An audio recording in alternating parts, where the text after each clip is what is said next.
Hello everyone, देखिए अब displacement current है हमारा नेक्स्ट टॉपिक। तो देखो डिस्प्लेसमेंट करंट क्या है।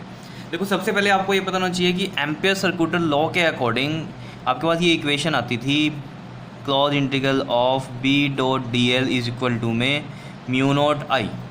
ठीक है, जिनको नहीं याद है वो देख लेना, एम्पियर सर्कुलर लॉ वहाँ पर ये इक्वेशन थी हमारे पास। ठीक है, नाउ अकॉर्डिंग टू मैक्सवेल, ये तो थी एम्पियर सर्कुलर लॉ के according. Now according to Maxwell ये कहता है कि there is another current in the circuit, एक और करंट होता है सर्किट में जिसको हम डिस्प्लेसमेंट करंट बोलते हैं, दैट इज़ आई डी। क्या इतनी बात क्लियर है?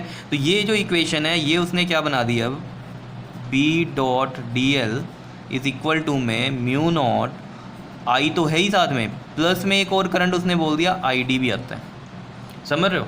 तो ये क्या है हमारे पास, this rule is called Ampere's Maxwell rule. ठीक है, आई डी क्या है हमारे पास, यहाँ डिस्प्लेसमेंट करंट है और जो नॉर्मल आई है वो क्या है, कंडक्शन करंट है। क्या इतनी बात क्लियर है? अब डिस्प्लेसमेंट करंट की वैल्यू निकालते हैं कि क्या होती है। तो सबसे पहले देखो डिस्प्लेसमेंट में करंट आता क्यों है। Displacement current is that current which comes into play in the region in which the electric field and electric flux is changing with time. क्या इतनी बात क्लियर हो रही है?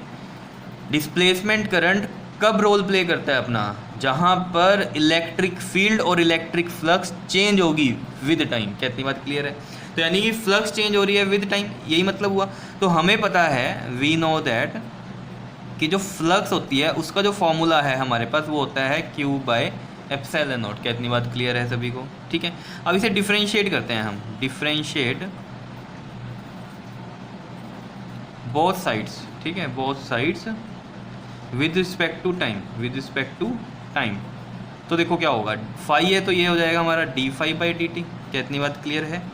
और ये हो जाएगा D by D T of Q by epsilon naught है तो यहाँ लिख देते हैं हम क्यू बाई एप्सिलॉन नॉट। क्या इतनी बात क्लियर है या नहीं है, बताओ ज़रा। अब देखो यहाँ पर आप सभी को पता है ये जो D phi by D T है हमारे पास, ठीक है, इक्वल टू किसके हो जाएगा अब, D phi by D T 1 by epsilon naught. तो यहाँ पर ये कांस्टेंट टर्म बाहर आ जाएगी, डिफ्रेंशिएशन होगी D Q by D T.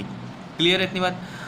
तो देखो करंट का फॉर्मूला आपको पता है क्या होता है, चार्ज अपॉन में टाइम। तो यहाँ ये D Q by D T है, ये स्मॉल चार्ज तो स्मॉल टाइम के लिए। क्लियर? तो यहाँ ये जो आपके पास D Q by D T जो करंट आया है आई के इक्वल होगा, ये क्या है हमारे पास, डिस्प्लेसमेंट करंट है, क्योंकि ये फ्लक्स के चेंज होने की वजह से ऐसा हो रहा है, rate of change of flux.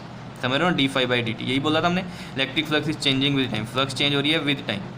Clear? तो देखो ज़रा यहाँ पर मैं लिख देता हूँ, D Q by D T जो होगा आपके पास, ये कौन सा होगा आपके पास, डिस्प्लेसमेंट करंट होगा। क्लियर? बताओ इतनी बात क्लियर है या नहीं है? तो अब देखो D phi by D T कितना बन जाएगा, देखो D phi by D T यहाँ से क्या जाएगा, देखो 1 बाई एप्सिलॉन नॉट और D Q by D T को हम क्या लिखते हैं यहाँ से, आई डी। इतनी बात क्लियर है? बताओ, दिख रहा है सभी को? अभी इधर नेक्स्ट पेज पे चलते हैं हम। ठीक है, तो ये लास्ट में जो आया है मैं यहाँ दोबारा से लिख देता हूँ, D phi by D T जो है वो आया है आपके पास 1 by epsilon naught I D. अब देखो आई डी की वैल्यू क्या आ जाएगी यहाँ से, आई डी इधर ही रहने दो, एप्सिलॉन नॉट इधर जाएगा, epsilon naught D phi by D T, या फिर आई डी को ऐसे लिख दो, epsilon naught D phi by D T. क्या इतनी बात क्लियर है? ये आ गया आपके पास डिस्प्लेसमेंट करंट। क्लियर? अब हम ये जो मैक्सवेल का था रूल, इसको हम दोबारा से लिख सकते हैं, आई डी की वैल्यू पुट कर देते हैं यहाँ पर। ठीक है, तो हम यहाँ लिखते हैं, now Ampere Maxwell rule can be written as integral of B dot D L is equal to में ये आ जाएगा आपके पास म्यू नॉट आई प्लस में आई डी है, आई डी की वैल्यू कितनी आ जाएगी, epsilon naught D phi by D T. कितनी बात क्लियर है या नहीं है, बताओ। क्या किया मैंने, यहाँ आई डी था ना, आई डी की जो ये वैल्यू निकाली थी इसको यहाँ पुट कर दिया। ठीक है, तो मैक्सवेल का रूल हम इस तरीके से लिख सकते हैं। तो समझ में आया डिस्प्लेसमेंट करंट क्या है? क्लियर? तो ये आपके पास डेरिवेशन के मेरे पेपर में पूछ लेते हैं इस तरीके से, तो ये आप कर लेना अच्छे से। क्लियर? ओके जी, थैंक यू।